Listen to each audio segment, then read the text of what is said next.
Together, we have done away with the entitled, broken politics of the past. Together, we are taking control of our future, breaking away from the devastating cycles of boom and bust, and setting our province on a more diversified, modern, and resilient foundation. Together, we are tackling poverty, supporting education, making sure patients in our hospitals get the care they need, and we are doing all of this while staying on a clear and responsible path to a balanced budget. We cannot.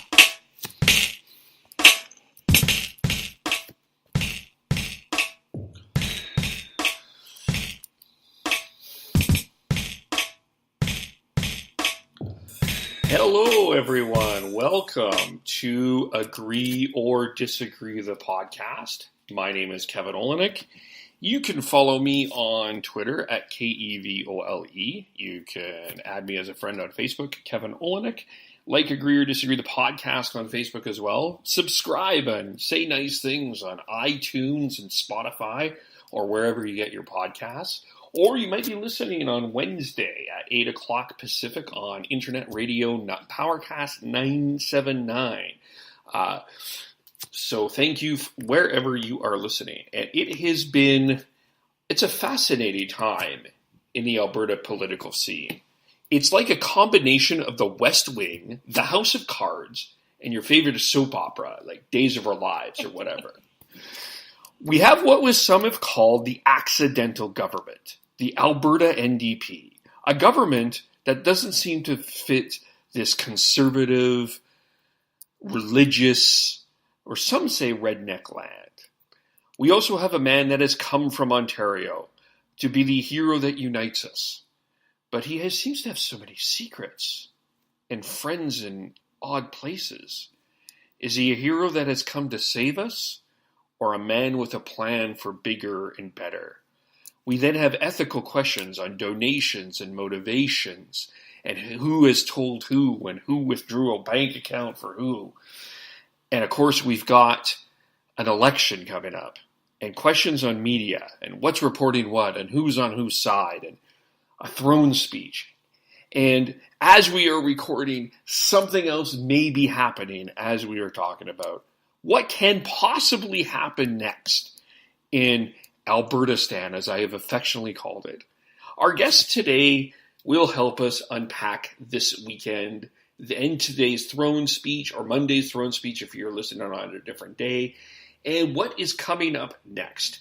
Of course, we have the co-host of Political R&D podcast. Both of them are here. Political and communications consultant, commentator on AbLedge and Canadian Poly, Robbie Kreger-Smith from Edmonton. How are you? Back again. Yeah, glad to be back. Thanks for having me. And we also have your U of C alum, your co-host, tweets and follows politics, encourages civil disagreement. The contact and director and host, Deidre Mitchell, has joined us as well. How are you? I'm good, Kevin. Thanks for having me. Thank you for coming on. There is so much to talk about. I mean, as we're recording today, it was the throne speech was what caught our attention. We'll get into that. But the news of the weekend, or the news of even last week, has been the story around Jason Kenney's pursuit of leadership of the now United Conservative Party. I don't even know, as Stephen Carter has often said, the easiest way to try to win an election is, or try to get your message across, is try to simplify this as much as possible. But this seems so complex at this point that I don't even know where to begin. So, for the communication experts here, and either one of you, try to simplify this for the people that are listening are like, what is going on here? What the heck are we paying attention to? Take it away, Robbie. So, it is a little bit complex. Boiling it down to kind of a short statement, the allegation is that Jason Kenney in the UCP leadership helped to organize and plan dark horse or a stalking horse campaign for Jeff Callaway, who is the former president of the Wild Rose Party, in order to siphon support off of Brian Jean and ensure that Jason Kenney won. The initial controversy surrounds just the fact that Jason Kenney was involved in the planning of it, but it's expanded to grow into potential voter fraud and illegal donations that were made to the Callaway campaign as well. And over the weekend, quite a few revelations by the former co-campaign manager of Callaway's campaign have come to light, including emails, bank records, etc. And so I think we're just at the tip of the iceberg, but right now it essentially involves a falsified campaign, falsified voters, illegal donations, and contributions. Dun, dun, dun. Right. There's a really good article written by Jen Gerson in Maclean's that kind of simplifies this. I'm hesitating to use the word simplifies, but tries to condense this in a simpler package that you can read. But Deidre, what are your thoughts on all this? What are you seeing? You have the permission to unload. Fantastic. This keeps me busy. This is intrigue, and there's suspense, and no one knows what's coming, and this is fantastic. This is horrible for Jason Kenney, but this is for political watchers, for pundits. This is what we live for, is something. And I will say that Jason Kenney has made the last couple of years in Alberta politics extremely interesting. Not necessarily in a good way. I mean, we've seen the Callaway campaign. We've seen nomination mini scandals, so to speak. It is big. It's not huge yet. Why is it not huge in your mind? Not necessarily in my mind, but I do pay attention to what other people are saying. So it's not huge yet because it's not necessarily reached into the personal bubble of being able to say this affects me. So at this point in time, it's still very much a problem that's out there until the RCMP either starts an investigation or completes an investigation, more charges being laid. Until it really hits that personal level, right now it's just politics, and it's really hard to gauge because we aren't actually in an election period yet. So not everyone's paying attention. And the ones that are paying attention tend to be a little more on the side of partisan. So you have individuals who are absolutely behind Jason Kenney.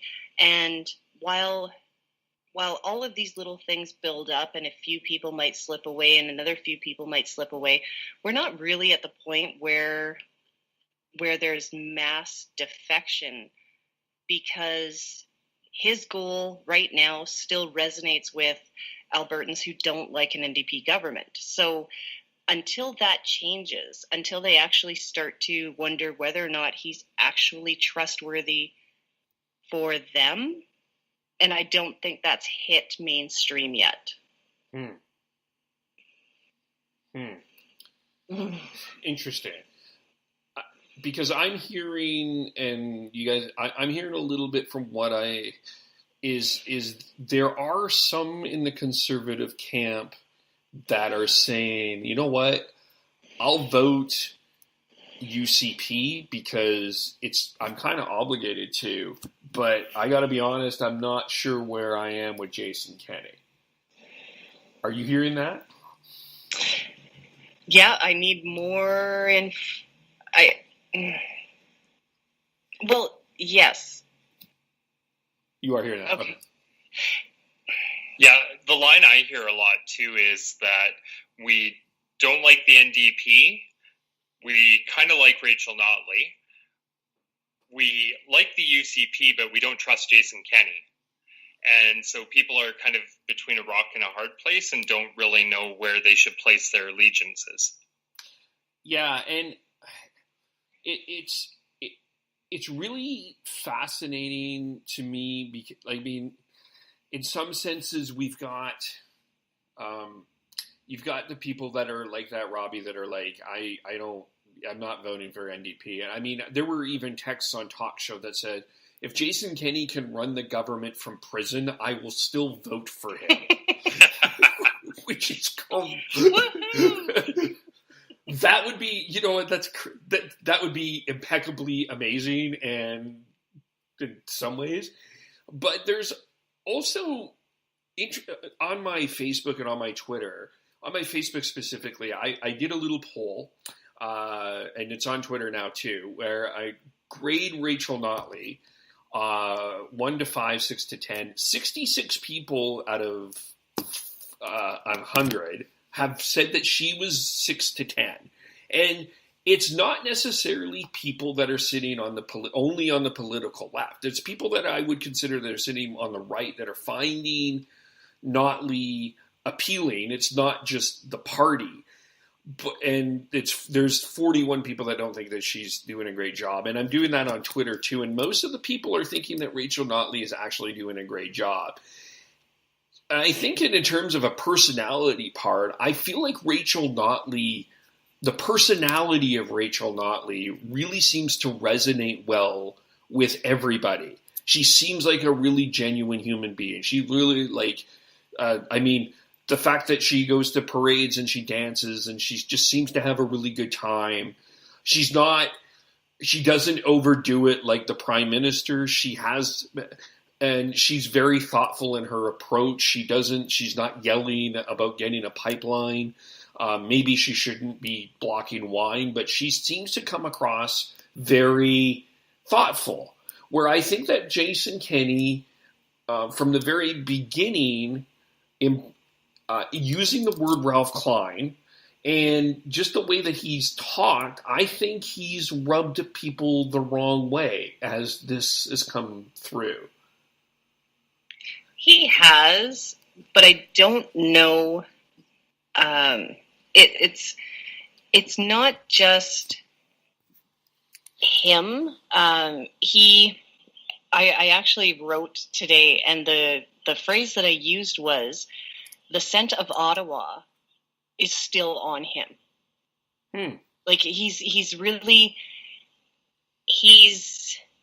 not your regular guy. And now I will admit that I have spent the majority of my entire life being an observer of people. I enjoyed watching people, reactions, how people's body language, things like that. And when I've seen Jason Kenney at events, he strikes me as just disgustingly fake.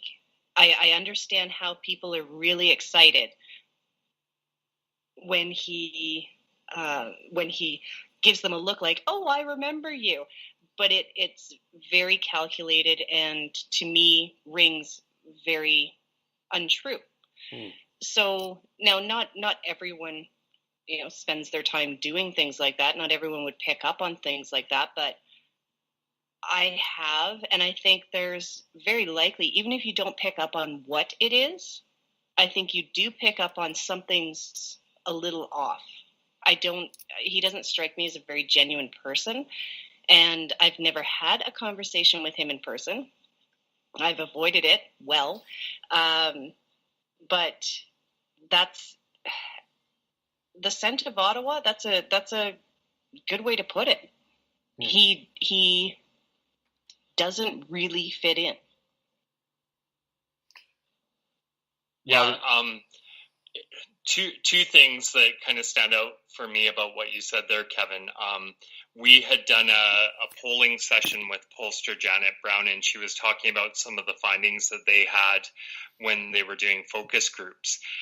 And in a UCP focus group with people who identified as UCP supporters, a comment to the effect of Rachel Notley would make a great cabinet minister in a Jason Kenney government.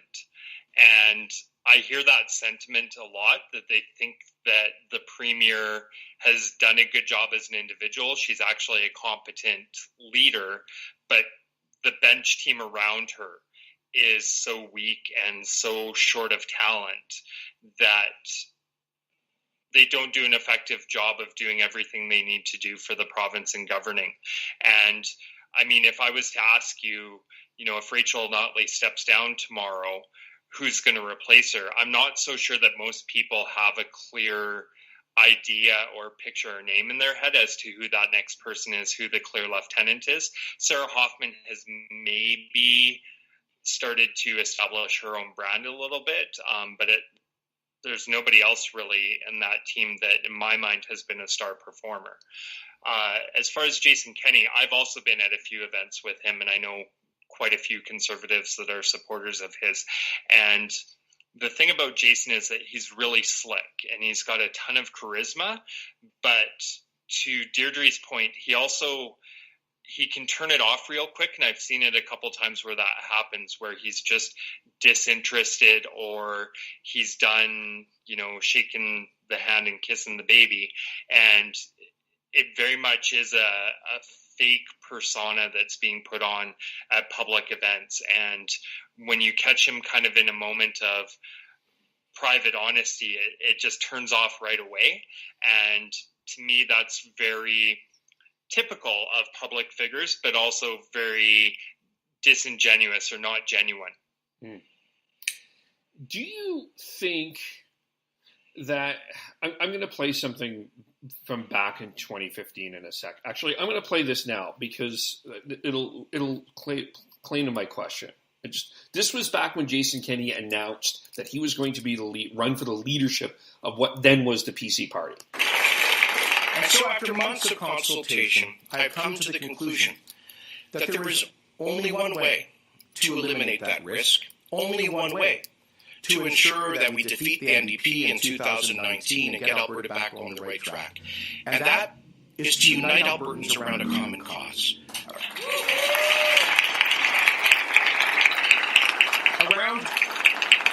Around a united, principled, compassionate, and diverse free enterprise party, a party characterized by a sense of hope, optimism, and opportunity, a party focused on the concerns and struggles of ordinary Albertans.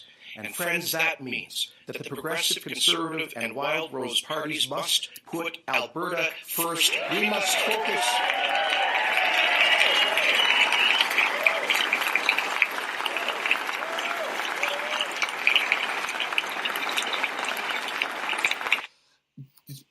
There's more, obviously, but the point of that is you heard the cheers, and did Jason Kenney sell himself as the hero, the only guy that could save Alberta? And did the Conservatives and the Wild Rose buy into this? Or were the Conservatives and the Wild Rose so desperate to figure out what we needed someone? There was no one within Alberta at that time that could lead us out of the wilderness, that we were just desperate that we would take any savior? Well, I think there's a history in Alberta. You look at the return of Jim Prentice, and unfortunately in the Conservative movement for the last period of years in Alberta, there hasn't really been a lot of organic leadership growth that has occurred. And I would also point to, in fact, Brian Jean, who came back from Ottawa to, quote unquote, save the Wild Rose. Although I would argue he was infinitely more successful in doing that in a positive way. Part of the problem for me is that there's this perception that Alberta is the conservative heartland. And for them to lose that, if the heartbed of conservatism in Canada votes in an NDP government, then if you can't take it back, quote unquote, and that's what they're actually trying to take back, is control of the conservative heartland, is there a place for conservatism in Canada anymore? And so I think it spooked a lot of people, and that's why you saw Jason Kenney come back. That's why you are seeing the fingerprints of Stephen Harper and his associates being involved in this whole project and supporting Jason Kenney. Is if they lose Alberta, they've done irreparable damage to their brand and to their movement across Canada. And so it's imperative for their survival and their brand that they be in control of Alberta. Yeah. I would say too that that at the time, Jason Kenney was the only one who was really putting that narrative out there. I did have a conversation with Vitor Marciano. He was a former senior advisor to both Danielle Smith and Brian Jean. And he said that Wild Rose had started talking about uniting right after the 2015 election. And that idea didn't hit the PC party really until Jason Kenney came along. So somebody had to push that out there. It was already in the Wild Rose. They were starting to have some conversations, but as Vitor said, the crew that was left, the PC party, the PC caucus that was left, he figured could have survived without uniting. They were strong enough. Most of them, had been in government before, so they were a strong enough group that they probably could have survived. When Jason Kenney came in and started talking about it, I also had a conversation, an interview with Richard Starkey, and he's a PC MLA, actually the last PC MLA, because he did not cross over to become a UCP MLA. And he said that in 2016, the spring, they had a policy convention, and that had been long enough that they decided we will work forward from this. We will, we heard the voters, we're listening, and we need to make changes, and we're willing to make those changes. So they actually started in the spring of 2016 to say we're going to work on a way forward. Jason Kenney came in July of 2016 and said, no, we're going to unite the right. He was the only one that was running for PC leader who thought that was a good idea. So, in a way, was he the only one who could save Alberta? I don't know that I would put it that way, but he was the only one. Even though he wasn't the only one thinking about it, he was the first person to really put that out into the public sphere and say, I think this is what we should do. This is how we will take Alberta back. The term taking Alberta back, I think, has unfortunately connected with some people there in terms of, because they feel there's this perception that they feel like Alberta is this sovereign, like as much as they get mad at Quebec for using these terms, it's a term that I hear in Alberta a lot. Take Alberta back. We are, that whole identity around this independent Alberta, I think it resonated with a lot of those people, but I also think it did turn off a lot of people too. But it was interesting, Robbie, you were talking a little bit about the conservative movement and Harper's involvement, and I got to thinking what came to my mind was that Maclean's article that everybody was just up in arms about with the 5 white men, with Doug Ford and Brian Pallister and Scott Moe and Jason.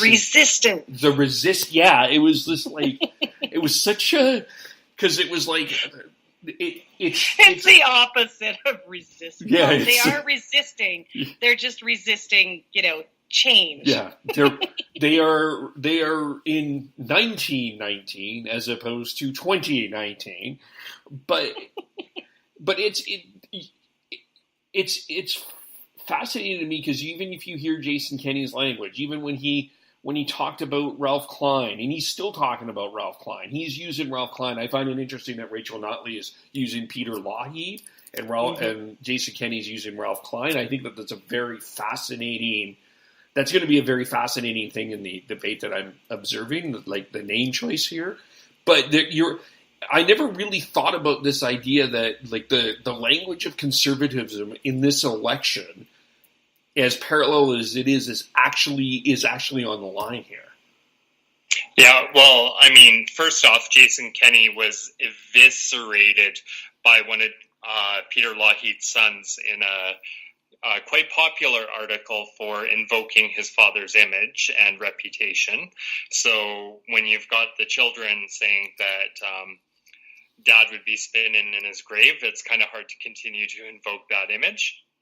And to date, that hasn't happened when Rachel's attempted to invoke his memory. But it's really ironic as well that Jason tries to invoke Ralph's legacy because the two of them had quite a contentious relationship, and there were some unsavory words exchanged between the two of them on several occasions when Ralph was still in power. So, yeah, and I guess what it's come across to me is when the Conservatives lost in 2015.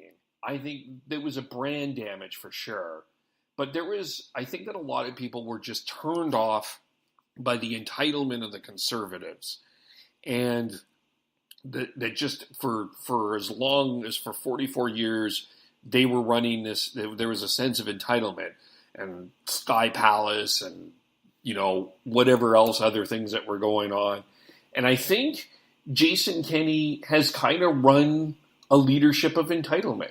And it's hard I think I look back at what happened with a friend of yours, Robbie, a friend of mine, Arundeep Singh, and what happened in Edmonton with the appointment of Len Rhodes over a guy that knew that area so well. It kind of felt like a big, it sort of feels like it's Kenney's way or no way. FU? Yeah, it's sort of this FU. It's Kenney's way or the highway. I'm going to win this thing. Like, I know what I'm doing. Be damned with all of you, kind of thing. And I do think that's rubbing a lot of people the wrong way. Well, in Kenney's defense, and it's rare that you will find me defending him, but when a conservative movement has really ruled over Alberta for the majority of the last 110 years. So while I don't think that it's right, and I think that politicians need not take support and the ability, really the privilege to govern for granted, if I was in power for 100 years, I probably would. Yeah, I guess so. I guess so. But he also claimed to be a grassroots guy. This UCP campaign was about grassroots.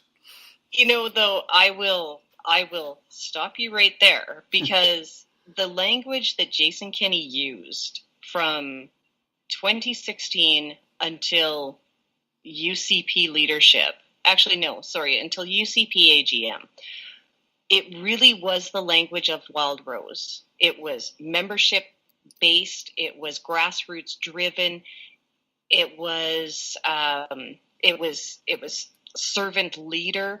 I mean, seriously, the guy, he's a smart guy. He obviously has people around him who understand messaging, and he had it in spades.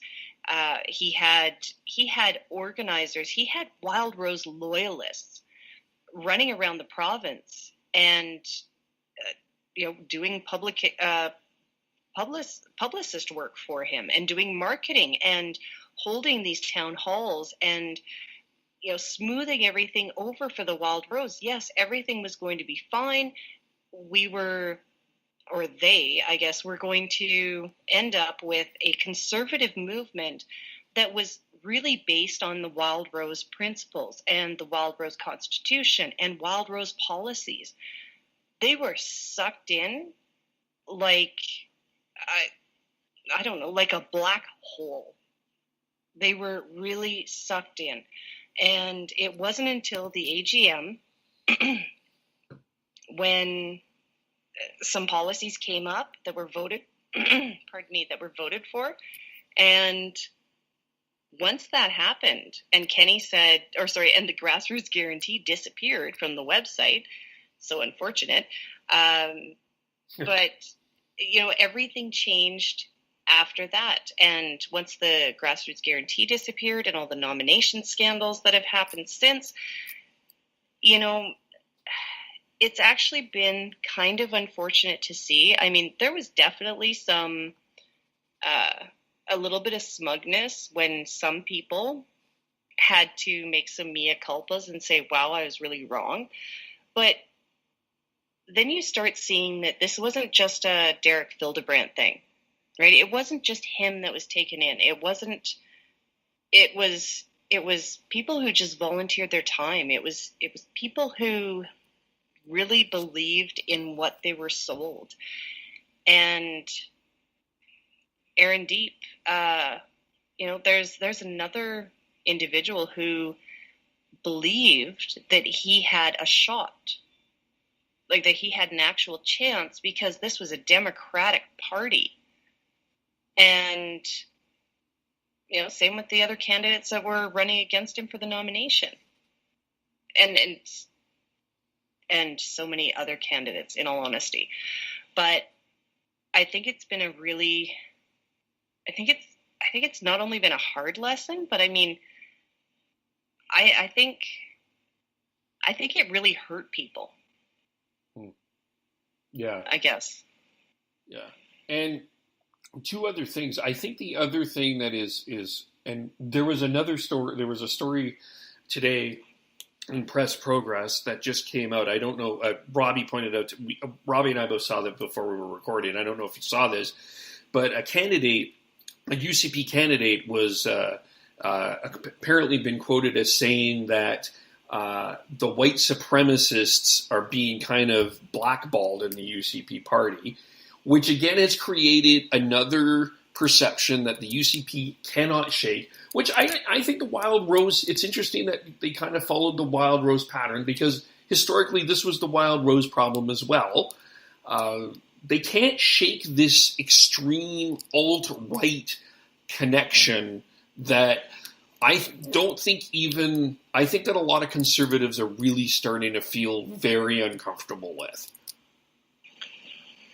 So in my view, I don't think conservatism as we know it today is the classic conservatism. And there's a fairly prominent American professor who has specialized in conservatism, and she actually put together a really good Twitter essay.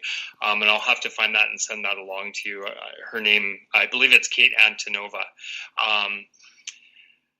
But the conservative movement in a lot of places in the world has moved to an ethnocentrist populist movement, a right-wing populist movement. And unfortunately, the establishment conservatives haven't had the fortitude or backbone to say, this isn't acceptable. This isn't the type of democracy that we've built or society that we've fought for. And they're so worried about maintaining a grip on power that they don't have the tenacity to stand up against those type of views. They're so focused on holding on to votes that they can't stand up and say, you know what, that's not acceptable in our society. And that's a real fundamental problem. And it's concerning because it's going to lead us down a path where we're going to have, in my view, probably armed conflicts at some point over it. And you're starting to see escalation of violence. You're starting to see Antifa popping up, and it's escalating. And that's because our political leadership hasn't had the backbone to stand up to people who are on their own team for fear of losing votes. Oh yeah, Andrew Scheer with the Pizzagate guy. Yeah. They're so afraid to point this out. And, I keep going back to this interview with Ben Shapiro and Stephen Harper. You should really watch it because I reference it a lot. Actually, only this one part. So when he says that you can't tell, Harper said that he didn't think that you could tell the voting public that they're wrong. And that really, the rest of the interview was fine. It was interesting. And I'm sorry, but I lose respect for anyone who says, and I get it, you need to get elected. I understand that.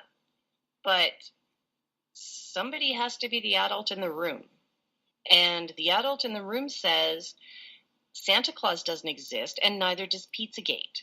So, somebody has to stand up, and I think a lot of people are waiting for that leader. Jason Kenney is not that leader. Rachel Notley had the opportunity to be that leader, but circumstances as they are, the opposition as it is, she has been on the defensive. So I don't know where that leadership is going to come from, but somebody has to bring it up quickly because we're about to head into an election and we don't really have a path forward at this moment. We'll get to Notley in a second, but to close the Kenney file on this for now, and I think there's a lot of stuff that we didn't get into that we don't have time to get into, but I think we've dug in pretty well here. If you were, and Kenney has ducked out of rooms, and I think Emma Graney is still chasing him somewhere on the ledge somewhere. But what would be your question right now for Jason Kenney? If I was to pin him down and have him sit right beside me here. And answer it? Yeah. and I had some true serum and I was able to inject it into his shoulder and he was to answer the question truthfully. What would be that question? Jason, do you actually give a damn about Alberta and the future of the people of this province? Robbie? Oh, that's a good question because, like Deirdre, I've kind of avoided him like the plague. You know what? The question I think I would ask is, do you really think we're that stupid?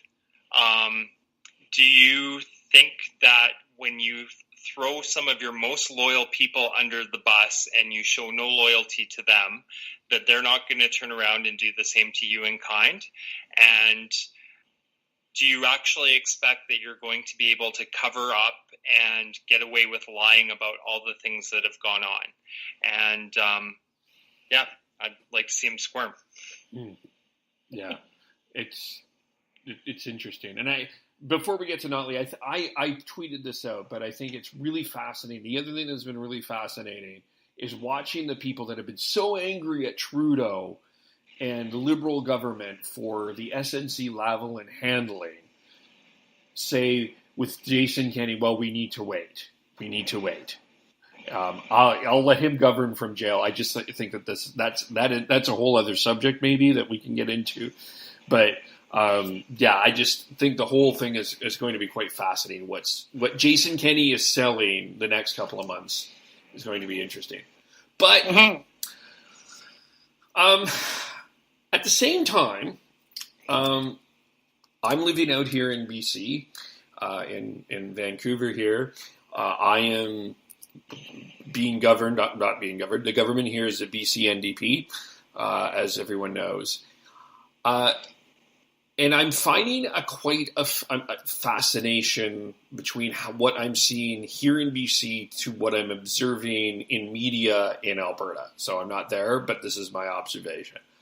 I feel like the BC NDP, for the most part, governs here. They feel like they are in charge. This is some of the things that they talk a little bit about in their throne speech from year. They talk about affordable housing, making life better for people. Too many British Columbians feel that no matter how hard they work, they can't get ahead. Problems facing British Columbia today are hurting people and leaving communities behind. Government is making choices to change this. Affordability remains the biggest. The language in their throne speech is one of government. They're not blaming anybody else, although historically here in BC, the BC Liberals have not exactly been a picture of clean, kind, and compassionate government at all. Like that's fair to say. But in a minority situation, I feel like the BC NDP is saying, you know what, okay, we can't blame the BC Liberals for what currently is going on. We're the government. We're taking charge. We're going to take ownership, and we're going to run with this. What I'm seeing in Alberta, and you guys are there, you can correct me if I'm wrong. I feel like, although Rachel Notley is doing a really good job, I feel like that the Alberta NDP is running this government like they're the opposition. And the throne speech today was a really good example of it. There was bringing up of past government errors, of past government issues. There was the bringing up of Sky Palace. As Robbie and I's friends, Kristen Rayworth says, I didn't know that Alison Redford was the leader of the UCP party, as she tweeted. It feels to me, as well as Rachel Notley is doing, and I think that people love Rachel Notley, I don't feel like the Alberta NDP is actually... I feel like they feel like they're the opposition and they're not the government. Am I missing something here, or am I correct? Tell me what I'm seeing here. No, I think you hit the nail on the head, and part of the problem is that with the extended campaign period and public relations exercise that the Unite the Right movement has had, is they've sucked a lot of the oxygen out of the political dialogue for the last 2 years, and the government hasn't been the primary focus for the last couple of years in political dialogue in Alberta. And couple that with the polling that, while we acknowledge that polling is flawed and it's been wrong before, it's been very consistent over the course of the last 2.5 to 3 years that people were maybe having a bit of buyer's remorse in electing an NDP government. And so unfortunately, they've been on the defensive for the entire time. And I think they missed an opportunity, though, today with the throne speech, and they went really negative. And it was, I mean, it's on brand for the NDP and how they've been operating for the last little while. But when you think about the last election, and we knew that it was a change election, we knew that Albertans were fed up with the progressive conservatives and the aura of entitlement, and they were looking for options. The Wild Rose didn't have a full slate of candidates. The Alberta Party didn't have a full slate of candidates. The NDP did. And there you had this calm, measured, rational leader who had a intelligent plan put together and was able to articulate it and looked like somebody who could be the premier. And so they became the obvious choice in that election. And unfortunately, today they haven't done that. They didn't capitalize on the opportunity to lay out a vision for what another 4 years under an NDP government would look like. They ran on the record of the progressive conservative government from 4 years ago to 44 years ago, or 48 years ago, I guess now. And that government's gone. That party is gone. Certainly there's elements or aspects of it that are still around, but that performance today in that speech was a missed opportunity to make a really strong case for why Albertans should put Rachel Notley and the NDP back in, and they didn't make that case today. I totally disagree. I thought the throne speech was amazing. I really did. I felt like they trolled Jason Kenney hard, and I was so pleased with that. I actually couldn't listen to it. I think there's something wrong with my speakers, unfortunately, because whatever, but I had to read it. And I realized not a lot of people are going to read it, and not a lot of people will ever hear it. But, like, come on. The throne speech was next level trolling. I loved how they stole the quote, "It doesn't matter whom you love or to whom you pray," but they elevated it by using whom. They talked about cleaning up government and putting democracy back in the hands of the people, a direct hit. They had a determined and strategic plan to not just yell at the East. I think they had a nod to First Nations. They not only mentioned them as, people who were here before us, but also we're building the infrastructure so that we can ensure that our First Nations in Alberta have clean water, which is unfortunately an actual problem. I think they did a fantastic job with that throne speech. Unfortunately, it won't actually go anywhere, but if this is an indication of their messaging moving forward, if it's an indication of their platform and their talking points, I'm impressed. I think I was impressed with it.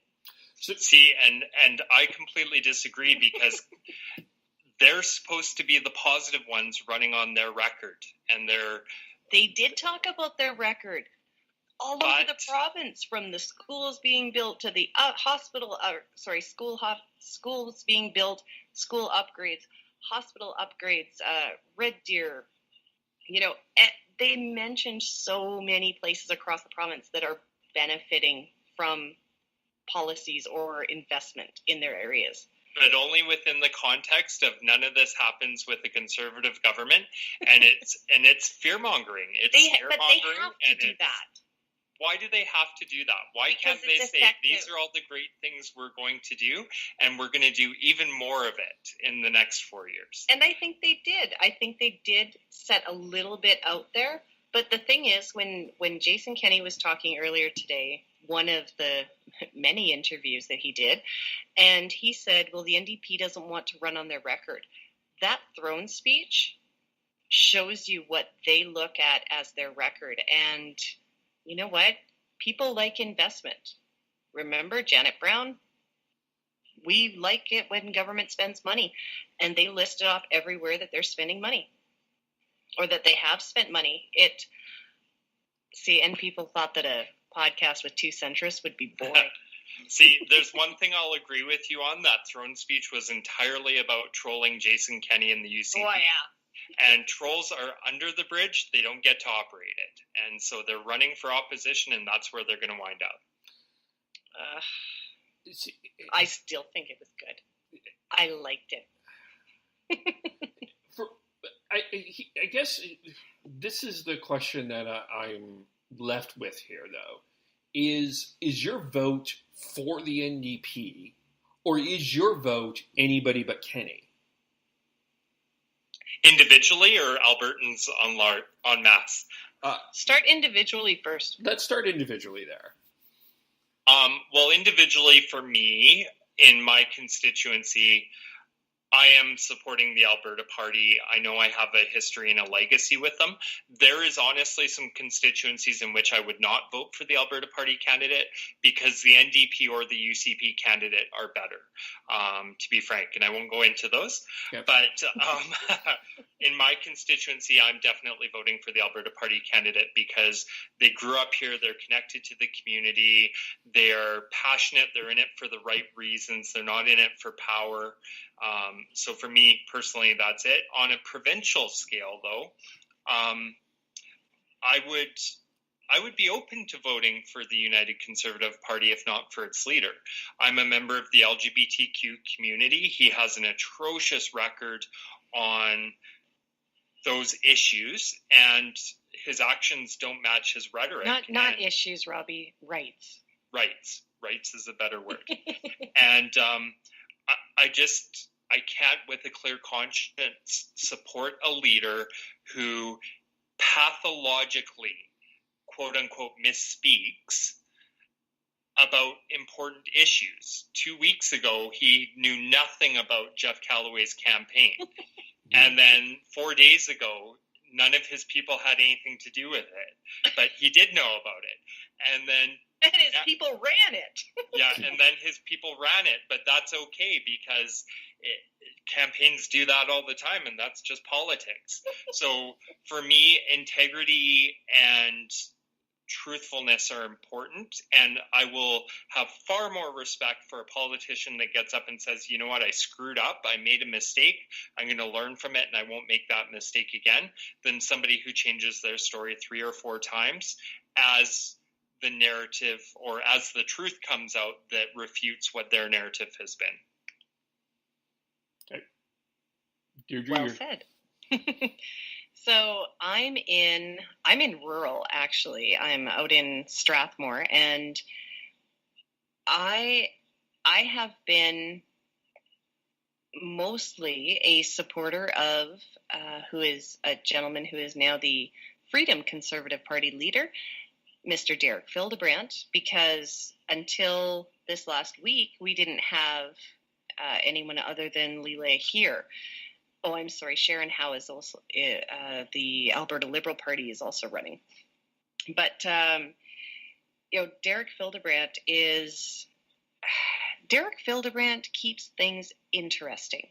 I really enjoy seeing him in the legislature. I enjoy talking to him. I've had many conversations with him. I sometimes really hate the guy he plays on TV, but I would like to see him stay. I would like to see him stay in the legislature. I think his exuberance, which he definitely does have, sometimes I think he's a little misguided because he's younger than I am, and I can say that. But I think I would rather see him. I'm not sure if there is, if it's a 2-horse race in this riding, but I may have to side with him. We'll have to see what comes out during the writ. But yeah, I've told Derek a number of times that, unless somebody else shows up who has an opportunity to beat Leela here, Derek probably has my vote. I've interviewed him on the podcast.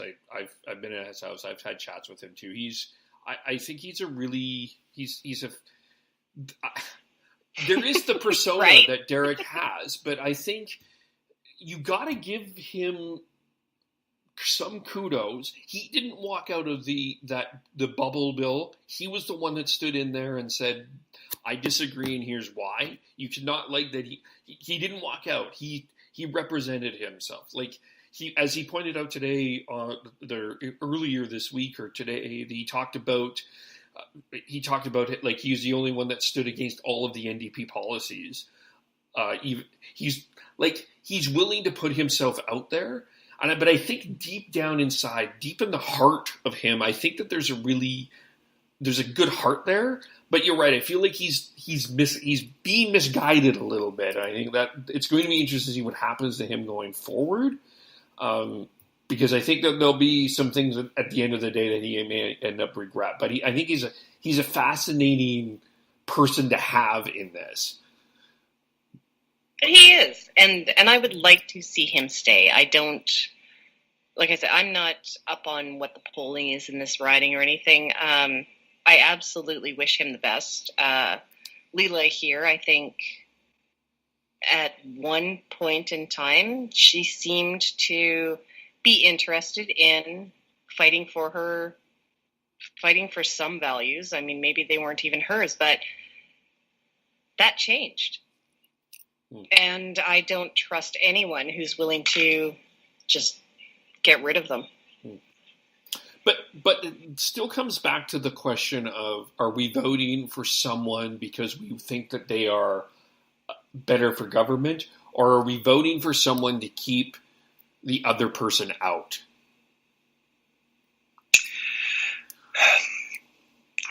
In this election, I think Albertans in general are voting because they're unhappy with particularly the job market and the economic performance of this government. And that's not necessarily saying that this government is at fault, but comparatively to Alberta's last 25 or 30 years, we've gone through one of the toughest periods from a jobs and economic security standpoint that we've ever experienced, at least in a generation, maybe two. And so I think a lot of Albertans are motivated by we weren't happy with things under the PC government, and they haven't been good under the NDP government, so we're going to park our vote somewhere else. And I don't believe that it's motivated per se as much by a hatred for the NDP, but it's motivated a lot by the financial circumstances that a lot of families are finding themselves in, where they're living paycheck to paycheck, they're struggling to find employment, and that's not normal for Alberta. And so right or wrong, the NDP is going to pay the price for that because they are the government in power. And I think you're going to see a difference between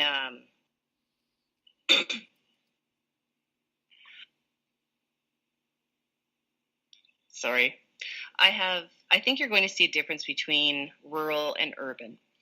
In urban areas, they facilitated this change in 2015. It was urban areas that elected an NDP government. Now, in rural areas, the NDP vote rose 100 times, 200 times, 400 times. It was an impressive increase, but they never really came close to, in a number of rural areas, making a difference. But you could see that there was a difference in people who turned to the NDP. So in the urban areas, I really think that you will have people trying to make this choice, and I think that you'll see messaging that is geared towards making this choice. In order to keep Kenney out, you need to vote NDP. If you don't want NDP, you need to vote UCP. And that will cause problems for the other parties. So do I think, and I've even seen in rural areas that people are saying there's going to be a vote split if the Alberta Party runs in rural, if the FCP runs in rural. They are very concerned. So are they voting for or against someone? I hate to say it, but I do think that we are still in the mindset that we were in 2015 with the PC party, that people are going to vote against something they really don't want. And whether that's the UCP or the NDP, I don't necessarily think that people are going to vote NDP because they want the NDP government, but because they're scared of the UCP, and vice versa. Were you going to say something, Robbie? Nope. Okay. Where is the Alberta Party in this? What role can they play? In my view, they can play spoiler, and there's only 3 parties, in my view, in Alberta that should be really taken seriously. And I know I'm speaking with a forked tongue because the Alberta Party only ran 36 candidates last time. But in order to form government, in order to advance a legislative agenda, you either have to be in power or hold the balance of power. And the NDP, the UCP, and the Alberta Party are the only 3 parties that have enough candidates nominated that they can form government. If the Liberals or the FCP or the Green Party elect every single candidate they have nominated, they cannot even form government. So to me, it's a choice between those 3. And the NDP is obviously, from my perspective, going to really push that they're going to protect public services. They're going to invest in people. The UCP's argument is that they're going to protect jobs. They're going to make sure that we get a balanced budget. And the Alberta Party is, we're going to balance both of those things, and we're going to look at every problem that faces Alberta, and we're going to not take a problem-solving approach of what does our ideology dictate we should do.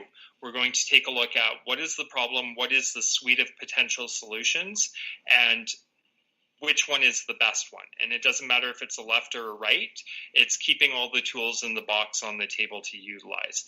The problem is that a lot of people think that being a centrist or being in the Alberta Party is you find two bad options and you go right in the middle. And that's not what centrism is. Centrism is looking at all of the options on the left and the right and picking the one that's the best. Right. Yeah.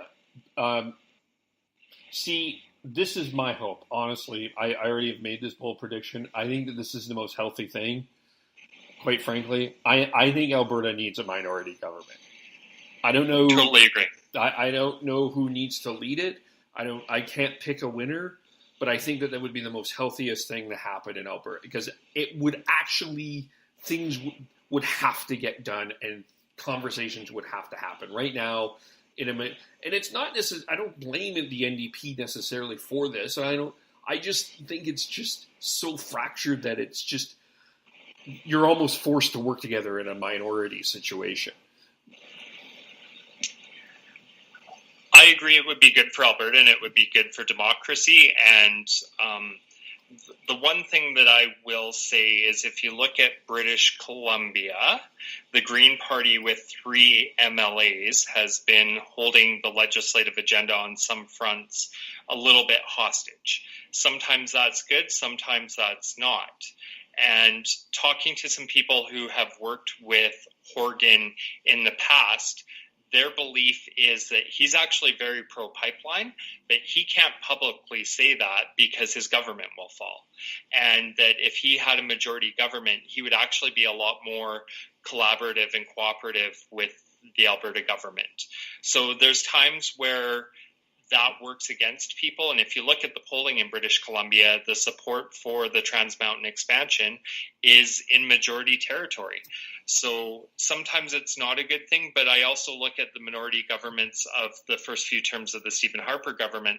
I think that they were very productive and you saw a lot of collaboration and a lot of moderation in some of the expected extremes. And in some ways, that's a really good thing too. So there's definitely some pros and some cons, but I think generally speaking, a minority government does foster collaboration and a broader approach towards doing what's in the best interest of the public. Well, and it's just before you go to Junior, the one thing I will say though too is what Horgan is doing is, I think you're right. I think he is pro pipeline. He doesn't want to say it, but I think he's trying to get Justin Trudeau to say it, because if he's able to drop this and say, look, it's out of my hands, this was the federal government, that at least will save him some seats for the NDP and in terms of an election. But right now, because the federal government is not doing anything one way or the other on this, his hands are tied. So he is in a rock and a hard place with this, but I think he wants to step away from this as far as possible, because for him it's not good either way. If he pushes this pipeline, the NDP, he's going to have a revolt within his party. If there is no pipeline, he's going to have a revolt within the province. So he's kind of in a rock and a hard place here, for sure. I do agree with that. Anyway, go ahead, Deidre. What was the question again? Well, I think just to comment on our thoughts of a minority government, where does the Alberta Party fit? What was the question? I can't even remember what I asked. Ideally, an Alberta Party, I think, would make a fantastic anchor, right? It would be great to have a minority government with the Alberta Party as, taking over what the Green Party's doing, which is, they're the balance of power. And the Alberta Party would make a great balance of power because they're balanced. Because sometimes they do side with the right and sometimes they do side with the left. I think that would be honestly, one of the best things that Alberta could hope for in the next election is to have a minority government with a reasonable alternative that's actually weighing the benefits of both sides. I don't know. Actually, I'm curious. How has the Green Party responded to their to that position that they're in? Like, have they become more balanced, do you think, or did they actually sign off to just vote with the NDP? They haven't necessarily. No, they haven't just voted with the NDP for whatever. That's not been the case. I mean, they will stand up on certain things towards the NDP, but my problem with the Green Party is my party with the Green Party ultimately is their leader. I just don't see him as that credible balance between what the Liberals and the NDP have. No, he really wasn't in a position of balance beforehand. So you don't feel like he has actually moved to more of a centrist? No. Okay. No, and I don't think he feels he needs to. I think he feels very comfortable because, for the most part, his support is going to always be on the island. And the island is always going to be a bit more left. So he doesn't feel like he needs to change. And the island is not necessarily going to change for that.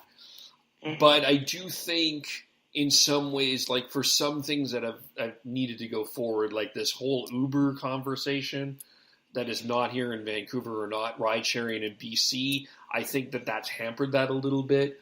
I think the friction on where the pipeline is, I think it's going to be. I never planned to get under the pipeline, but I think this is an important thing. I do think his restriction on this is restricting BC, especially in rural BC, where when I was living in Kamloops, there are Indigenous groups that are for this pipeline. And it is really important for that to be said. And it's holding a lot of things back. But he doesn't feel that it doesn't need to change because his voter base and the Green Party is not in this to govern. They're just in this to be sort of the conscious of the government, I think. That's what the Wild Rose used to be. Yeah, but different. Like I don't think Andrew Weaver and the Green Party have any visions that they'll ever govern this province. I don't. Right. But there was a point when the Wild Rose didn't either. They were honestly, they splintered to be the thorn in the government's side, to hold them to account. That was their whole goal at first, was just to hold the government to account. They were PCs. Yeah. They were PCs who said, this is just not right. So, but I mean, even parties that don't seem to have any motivation to actually govern, through enough changes and if there's growth, suddenly they might. Look at Wild Rose. But if you're a voter in BC and you see the NDP and you see the Green Party, why am I voting the Green Party? What is the difference between the Green Party and the NDP? Is there a difference? I don't. Well, then again, we never saw the NDP getting elected either, so I can't say for sure that the Green Party wouldn't be elected in Alberta. Well, but I don't. But I mean, if you're voting with the idea of you want someone that you want to have someone there with a better chance to win, you're probably going to go NDP, pro over Green, because there's not really much of a difference. And the NDP Green power is in Vancouver, more Vancouver than Metro Vancouver and on the island. The rural BC outside of Vancouver, they're going to go BC Liberal or a conservative way. Well, never say never, because currently the polling in Prince Edward Island projects that the Green Party is going to form government. Yeah, I think no, but I'm not saying that the Green Party will never govern in Canada. I'm just saying I don't see them running here in BC. I think that there's probably, I don't know what's specifically going on in Prince Edward Island that would indicate one way or the other, but I feel like in BC there's not a chance of that. I think there's two different environments, maybe, but. Yeah. I grew up in the interior of BC, and it's definitely a lot more conservative. And I would argue, actually, in British Columbia, the Lower Mainland has one political kind of identity. The island has a separate political identity, and then kind of the interior and the north has another. Yeah. And so there's always kind of this struggle or this pull between the three, with the interior and the north being more conservative. Definitely more conservative, the Lower Mainland being more liberal NDP, and the island being more NDP or Green. Yeah, that's the way I see it too. Although I feel Richmond, where I live specifically, is a bit more conservative. But I do see what you're a bit more BC liberal / conservative. Totally, yeah. Now, two more things here. There's a strategy. This is an interesting strategy in terms of when you drop the writ. And it was not dropped as of right now. We are not going officially into an election, although we are going into an election. If you're the NDP, what do you call this?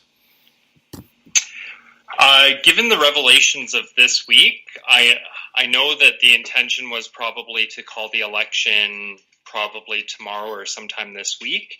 On the order paper that they released today, there was approximately 7 bills that they had. Whether that's a misdirection tactic or not, I think that they will probably make an effort to pass a few of those. If I was them, I would be waiting a minimum of 7 to 10 days before I pulled the trigger. But I've argued before that I think they should actually wait a whole year. So, like, wait until 2020? Yeah, because there's two conflicting pieces of legislation in Alberta. The Alberta quote-unquote constitution states every 5 years, but there's this fixed election date law that was passed under the previous progressive conservative government that mandates that it has to be between that March 1st and May 31st window. So if that legislation is repealed, which the NDP has the numbers to do, then the Constitution and the Alberta Legislature Act would take precedence. And so they could technically legally go as far as into May 2020 if they chose to. Given everything that's happened in the past couple of days, I'm not so sure waiting a whole year makes sense, but I think waiting a couple more weeks for some more revelations in the RCMP investigations to progress a little bit further would make sense from a strategic standpoint. Yeah, I would. If I were them, I would wait too, because I think we need to see a little bit more. I don't think that they need to be in a hurry. And from what I observed from Rachel Notley today, and I'm an observer of people too, and I could be wrong, I don't think she's in a hurry. Like I really don't. I think that they're willing to take their time on this and almost allow this ledge session to be a campaign opportunity to see who's doing what. So I think that one thing that has been very underestimated about Rachel Notley is how strategic and thoughtful she is. I think she knows what and the people that are working with her know what she's doing. I do see that they're going to take a little bit more time. I don't think that they're in a hurry. What do you think, Deidre? This is such a tough question. I think that they have a strategic advantage to call the writ during this mess. It's only going to get worse. It's definitely not going to get better. But at the same time, I do agree. I don't think they need to rush it. It's really tough. Again, things that are changing kind of on a daily basis. Because I think 4 days ago, Robbie, I was still thinking, yes, delay the election. And by Sunday, when we did our next conversation, I was kind of saying, maybe they shouldn't. And today I'm kind of like, do they take advantage of this? I mean, this doesn't pop up all the time, where your opposition is the subject of an RCMP investigation. So, they've been calling for it a lot. Maybe give it to them. Here you go. Enjoy your juggling act between the RCMP investigation and the fact that you need to be campaigning, and no reporter wants an answer to any other question. It was really interesting. I don't know if you watched. Go ahead, whoever. Deidre, did you watch Jason Kenney's media availability today? No, I think I ended up watching the live tweets.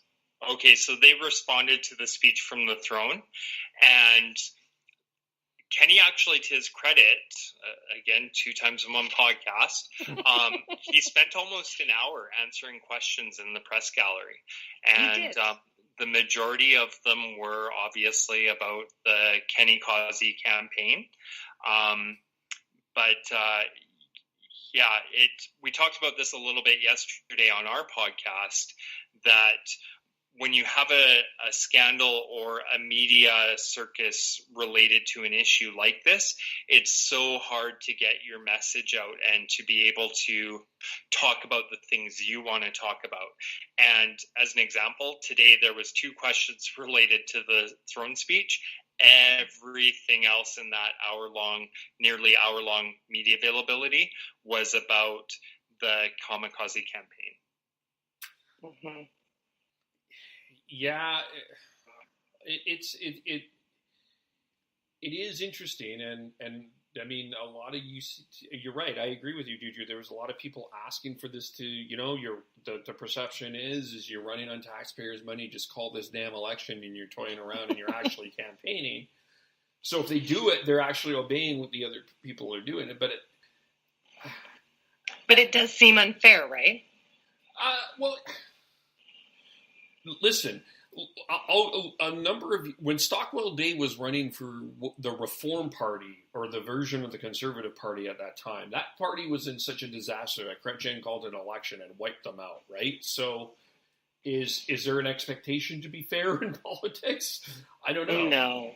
Right? So, although some people we have a different expectation of certain individuals over others, right? I think that people would expect Rachel Notley to act or her supporters would expect her to act with more integrity. I don't know if I agree with that. I think that there's a portion of the people that support Notley that want to absolutely wipe Kenney from the map. And if this was an opportunity to do it, then take it. Then take it. Yeah. I don't like. I don't think that they're necessarily expecting Notley to be a saint, because politics isn't always saintly. But at the same time, I think that the thing that Notley does, in my mind, for waiting is it allows people to get to know, because now people are going to be paying attention. Now, as Robbie mentioned, there are people that have never heard a throne speech before that are listening. Now the ears are open. This is an opportunity for Notley to share this message. And this is also an opportunity, especially when Jason Kenney's and the UCP candidates like the one today, Kaylee Ford, like Michelle Gargano and Medicine Hat, like some of these star candidates that the UCP are filing out that are, interestingly enough, young and seemingly inexperienced, which we were all kind of scratching our head at the NDP. Isn't it interesting that the UCP is presenting sort of that same narrative now that the NDP did in 2015? This is an opportunity for those NDP MLAs to show who they are and give an opportunity to say, okay, this is who you're facing.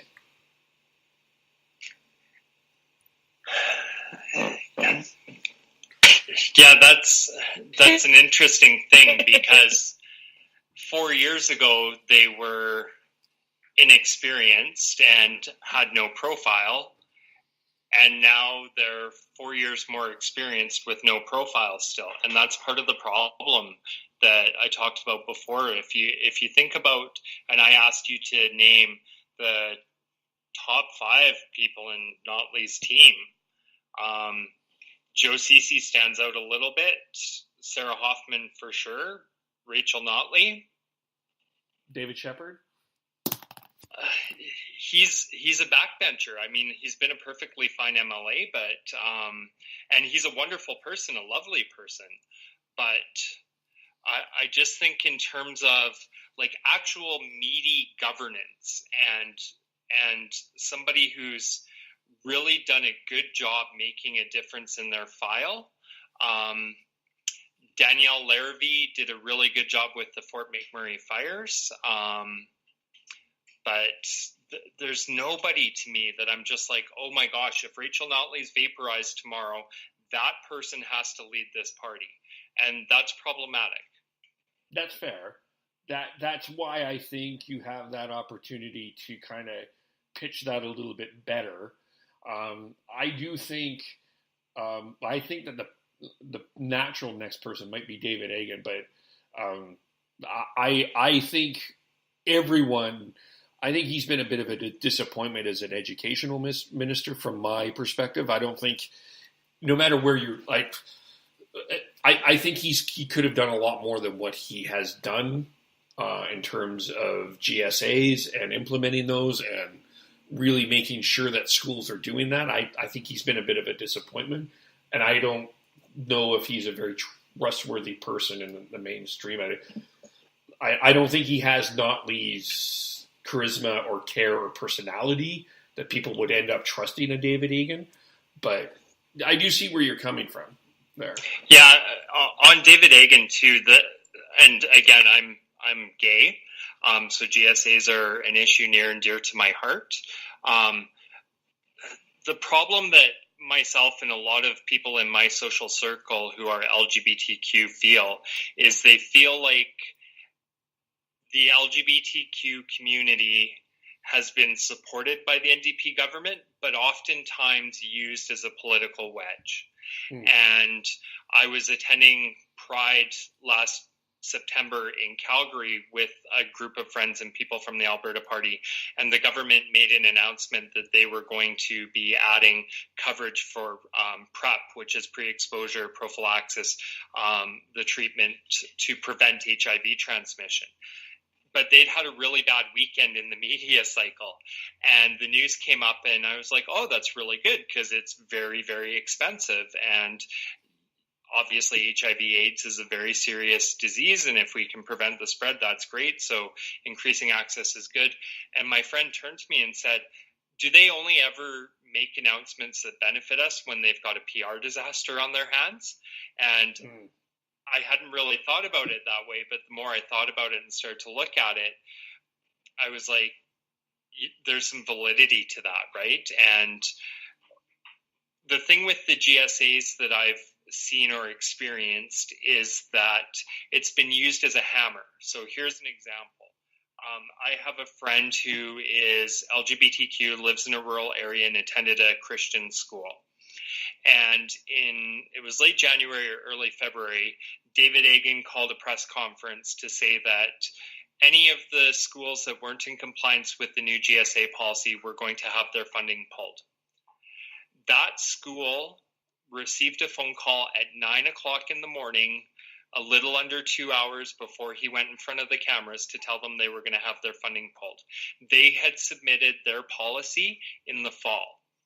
So 4 or 5 months passed by with no sort of dialogue, no sort of consultation, no sort of indication as to how the policy could be better, what they needed to do to bring it into compliance.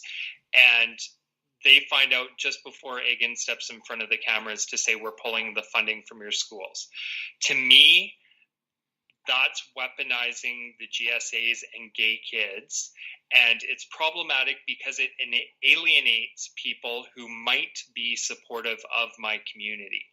And when you take a collaborative approach and you have dialogue, even with people that you might not necessarily agree with, you're far more likely to make allies than you are enemies. And his actions on that day created enemies, and it damages the trust and respect that are there between the LGBTQ community and religious communities who are attempting to adapt and making an honest effort. And I acknowledge that not all of them do, but this one in particular was.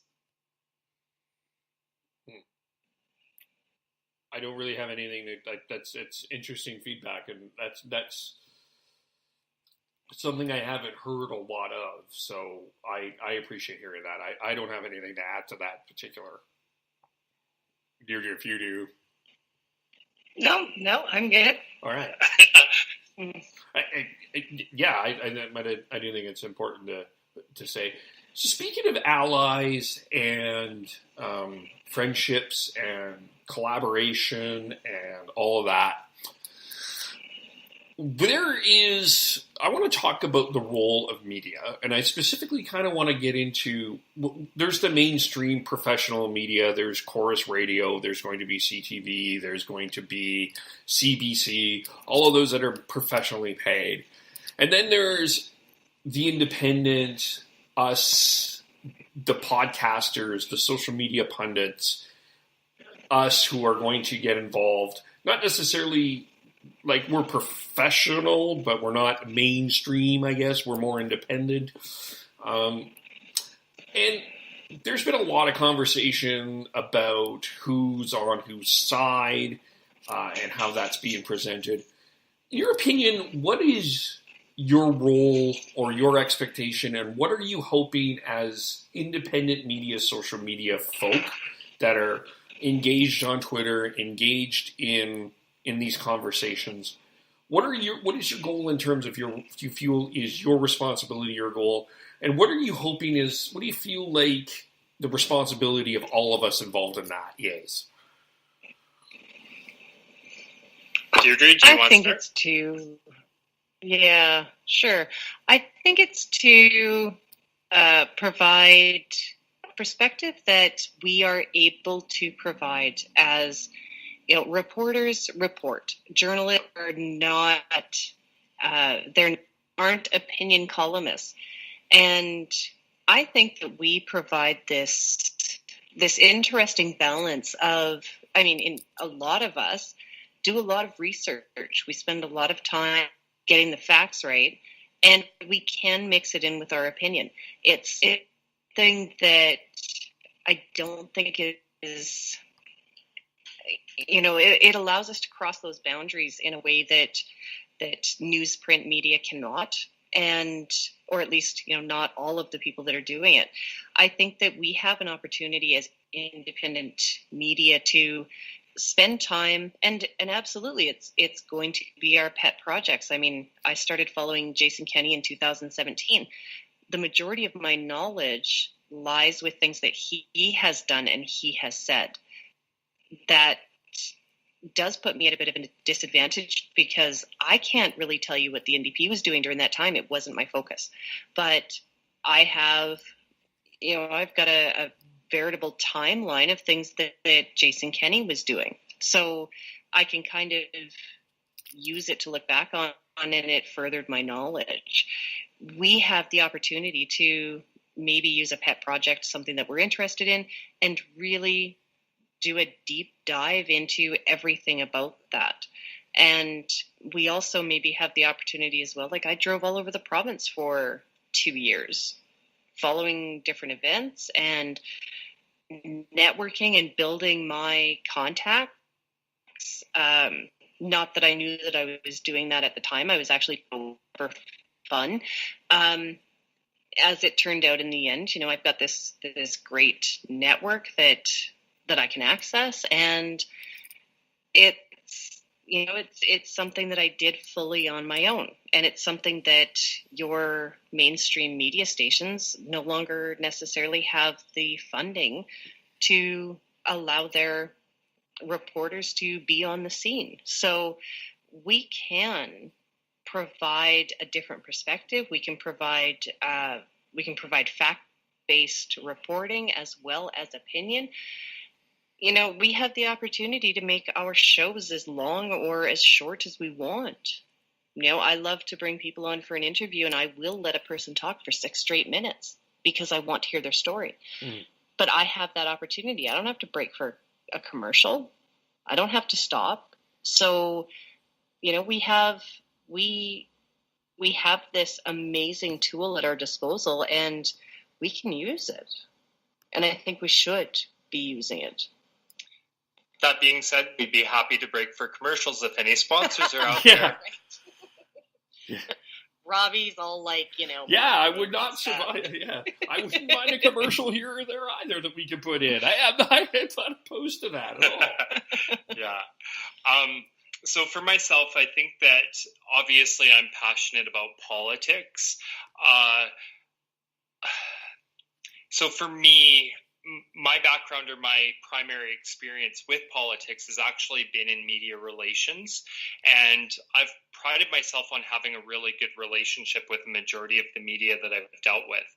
I think that except in one case with one reporter out of the 2.5 years I was doing political communications, I've always had a good and respectful relationship. I've never felt that a reporter has been unfair, but what I do see is I see an industry that's under siege and hasn't been 100% successful in adapting to the digital economy. And so because of that, newsrooms are being asked to do a lot more with a lot less. And they're under an intense amount of pressure to deliver more with less resources. And so I'm understanding when a story doesn't get picked up, or something, maybe an important detail or an important story gets missed. I have a little bit of understanding because I've seen that firsthand, how hard they're trying and how honest of an effort the majority of them have put forth. The one thing that I would say that needs to be more clearly articulated by traditional mainstream media is there needs to be a clear delineation between reporters who are there to report the news and the facts as they've occurred and columnists and opinion reporters. And I think those lines have been blurred a little bit, because of a conscientious effort to sensationalize and sell more newspapers to sustain the business model, and B, because of the advent of digital journalism and people like ourselves who now have a platform to share our opinions and our viewpoints. As far as with Deirdre and myself and getting into new digital media, one of the things I really want to do is I want to be fair. I don't like Jason Kenney for personal and policy reasons, but when he does something that is good and that I think is the right policy decision, I have no problem saying, hey, you know what, this proposal totally makes sense. I think it's a great policy. Examples of that would be their platform announcement to fund sexual assault centers and make changes to legislation. I know Kristen Raworth, who's a mutual friend of ours, has really been advocating for that. I would love to see the Alberta Party just adopt that. It's a really good policy. Establishing a provincial park just outside of Edmonton in the River Valley, I think that makes sense. I think it's a good policy.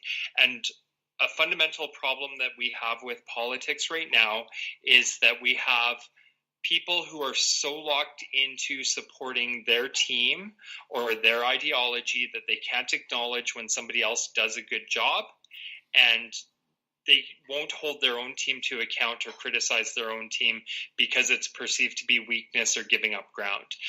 And for me, one of the things that I want to be able to do is I want to be able to communicate in a way that is balanced, it's fair, it'll be tough on people when they've really screwed up, well-researched and factual. And those are the things that I would really like to be able to bring. I want to be that too. And I feel like I present that way as much as I can. And I think more and more people are wanting that non-partisanship, but I do think that there's going to be people that are partisan. And I think if they are that way, then that's fine. I think that maybe they need to just declare that, but I think it's pretty. I think at the same time, though, I think for some of them, it's pretty obvious within their tweets whose side that they're on. I don't think they need to make much of that declaration. We know where they're at, but I also want to be fair because I think I want people. One of the reasons I think a minority government would be so great for Alberta is because we would actually get through and look at actual policies and examine them for what they are. Unfortunately, with the domestic violence or policy, everyone got up in arms and got upset because of the tactical politic quote and what Jason Kenney said, which was not a great quote, I will grant you. But I also was at the same time, I was also what was the context of what he was saying? I was can we clarify that? It wasn't related. It really, he just shouldn't go off script. He doesn't have anything useful to say, apparently. Just stick to the script, Jason. That was just dumb. Sorry. Yeah, I have to agree. He went off script and he was trying to improvise. And I think the point that he was trying to make is it's harder to enter into politics for women. There's more barriers.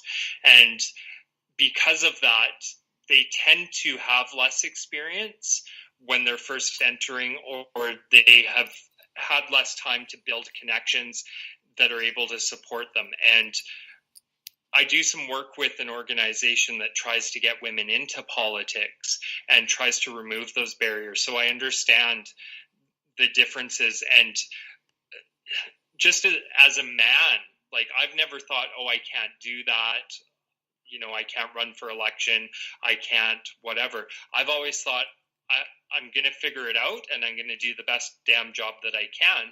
But I talk to my female friends and they have insecurities about it. They see the trolling and harassment that happens online. And I think that that's what Jason was actually trying to articulate, was that there are barriers and it's harder for women to get into politics. And so what we need to do is we need to find ways to support and remove those barriers. But he really inelegantly tried to articulate that in a way that actually came across as very offensive. Yeah. And actually, Stephen Mandel did something similar on the Edmonton Journal podcast. What is that? Not The Ledge. Keith Jarrain's, it's not. Yeah, I know. Sorry. I know this. The Press Gallery. Yes, that's what it was. So yes. On the Press Gallery, they did have Stephen Mandel in, and he made the same comment. He didn't make the same comment. He made a similar comment, and I actually came to Stephen Mandel's defense because when he was speaking, it resonated with me. He was talking about men can make the decision more easily. Women generally have to think about, the children. Who becomes the primary caregiver if I'm in Edmonton half the time? And when I'm not in Edmonton, I'm out at events anyways. Who looks after the house? Who does all of these things? These are things that more often women are the ones making, that have to make those sacrifices. And the sacrifice might be your career, or the sacrifice might be not being there for your kids.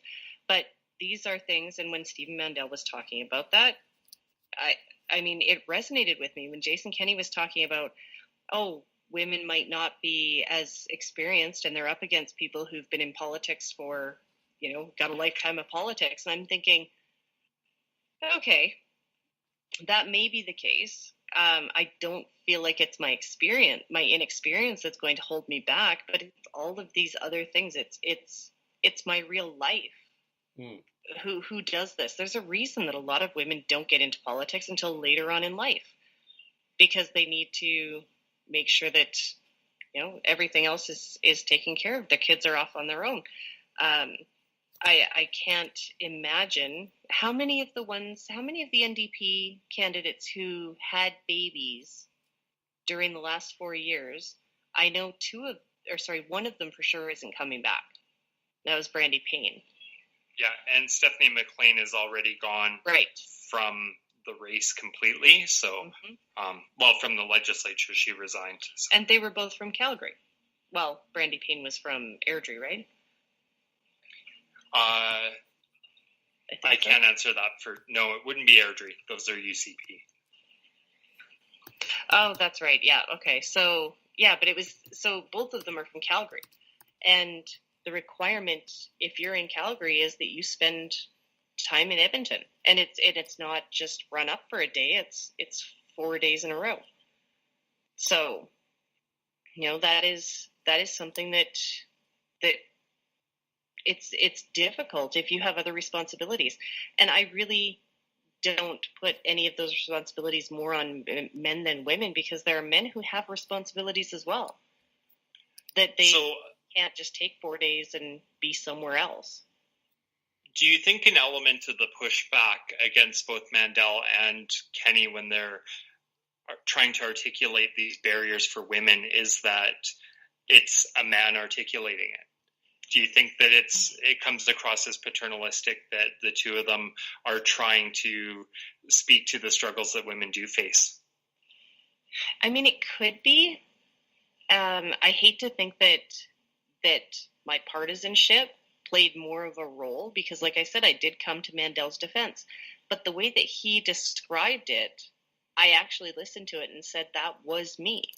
When I made a thought that if there was no one running in my area other than Derek Fildebrandt in 2015, then maybe I would put my name forward. But it was something I seriously considered. And then I went to family, and my mom was like, your kids are too young. Like, just immediate, just no, you can't. And, my spouse he said kind of the same thing, like, well, who's going to look after the kids? Okay. Right. But that's the response that I got. So it was very apparent to me that I don't have the support to do this. And wow, look at obviously the support that you need to be able to do something like this. And if it's not there, you don't have a choice. So, is it the fact that it's like, I did kind of, some of what Kenney was saying kind of resonated a little bit, right? Like, but again, it wasn't very specific to women, right? Like, Mandel very specifically said women face more barriers because they tend to be the primary caregivers because of this. Well, that's what I was. That resonated with me. The idea that, the people that I'm running against might be career politicians, that's not really something that says, oh, gee, I wouldn't run if that was the case. Like that, it's just like any entry-level position. Like, the first time that you apply, well, your entry. There's going to be people that have more experience. So I just didn't really relate to what he was saying as being like, to me, that's not the barrier. But it could be that they're men. I don't know, because like I said, I related to what Mandel was saying. I just found it so telling when Jason Kenney was talking about tactical women and Lori Mosesson standing behind him, and her face and her eyes, she just like cocks her head, and it was very telling. Yeah. And like I faced a fair bit of pushback online when I came to Mandel's defense.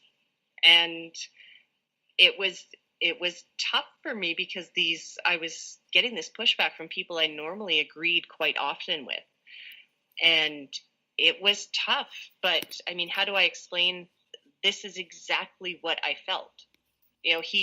Mandel struck everything that I had experienced, he mentioned. So I was like right there with him. I'm like, yes, it is. It's a huge barrier. How do you do that? Do you have the legislature sit in in Calgary for a year so that not everyone from Calgary has to travel all the time? But then what about the people out in Lethbridge or the people out in high level?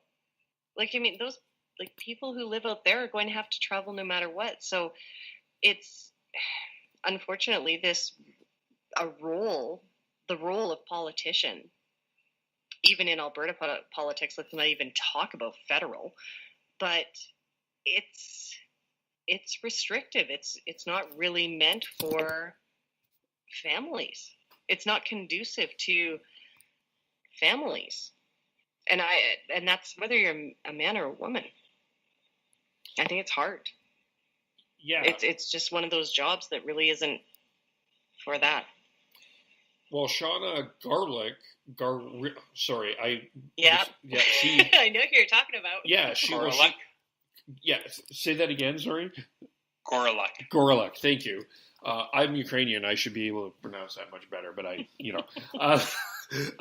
but she's from Lethbridge. She stepped down because of family reasons too, and she's in Sturgeon, Lethbridge, and I was just, when you were talking, I'm just thinking that. I mean, how cannot be easy to travel up to Edmonton and be away from family for that long of a time, and then come back. Like, I don't know. I mean, I do wonder at some point if there can be some sort of online option where you don't necessarily have to go to Edmonton, but you can be in Ledge online. Like, I'm really surprised that this hasn't even come up in 2019. Yeah, you would definitely think that with technology, I think a part of the barrier at this point is that the people who would need to rely on that technology the most would be people in rural areas. Somebody in Grand Prairie or Peace River doesn't necessarily have the broadband infrastructure to be able to connect reliably to those meetings. No, that's fine. So I think that that's a piece of the puzzle, is that there are still limitations in terms of accessibility. Yeah. Yeah, it's like, I'm not, like, I don't have a family, I don't have a spouse, I'm not married, I don't have any kids, so for me it's just easy to go wherever I want, but that's not, I don't have that life for everyone else, right? So, yeah. Did we lose someone? Is everyone here? Sounds like Deirdre is gone. Well, she probably called back as we were talking there. So Robbie, kind of, as I get Deirdre back here, kind of tell us a little bit about what's going on with your podcast, what you guys are doing, things like that. Yeah, we're really excited about the podcast. We just launched it last Friday. It's called the Political R&D Podcast.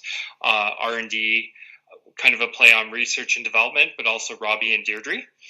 And we're going to be covering Alberta politics, Canadian politics.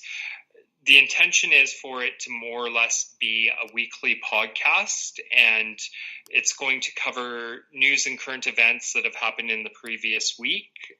A bit of a look forward as to what we're expecting to see in the future. And we're also going to be inviting experts in areas of policy, political strategy to be interviewed and share information as well. Cool. We're getting Deirdre back, as you're hearing. Just one moment here. While I do that, hang on. Add. Okay. You might hear a ring as we're going on here, as we are using Skype. And how can people find that? So our podcast, you can find us on Twitter at politicalrnd. You can also find us on Spotify, Google Play Store, Pocket Cast, and Stitcher. Nice. Deirdre, tell us a little bit about other things that you're doing. You're busy with some other stuff as well, so tell us about that. I am. So, of course, Political R&D with Robbie, and I have This Week in AB, and I write articles, I attend events. I do a lot of live tweeting of events. That's been popular. And I have the This Week in AB podcast where, I do interviews, I try and get people to tell me, interesting stories that I'm interested in hearing about. And yeah, so full. I have a lot of things on the go, but people can find me, I guess, on Twitter at Mitchell_AB, and the podcast is at This Week in AB, and on Facebook as well. Yeah. Cool. Of course, you can find me at KVOLE, Spreaker.com. KVOLE is where all the podcasts are. You can subscribe on iTunes, Spotify, iHeartRadio. Coming soon is the website, KevinOlenek.com. We're just working out some kinks. You can add me as a friend on Facebook, like Agree or Disagree the podcast on Facebook, subscribe on YouTube as well, and I think anywhere else that you find. If you find Agree or Disagree the podcast, just like it, I guess. That's it, yeah. Powercast, and of course, those are listed on Powercast 979 on Wednesdays at 8 o'clock Pacific as well. This was a lot of fun. I hope you guys... Yes. Thank you for coming on. We almost clipped 2 hours, and I don't even think we scratched the surface, which I think is quite fascinating in what's coming up. So I really appreciate it. For sure. Yeah. Thank you. Yeah, we look forward to having you on our podcast too, Kevin. Absolutely. Absolutely. We should do that again. Yes. We will talk to everyone else really soon. Keep an eye out. We've got Whitecaps coming up. We've got 2 Marvel reviews this week because we are reviewing up to the end game. And the Incredible Hulk and Iron Man 2 will be the next 2. And we'll also be talking to Cowboy Socialist on Twitter. I am going to be having him on the podcast on the weekend and talking also with someone about Generation Z.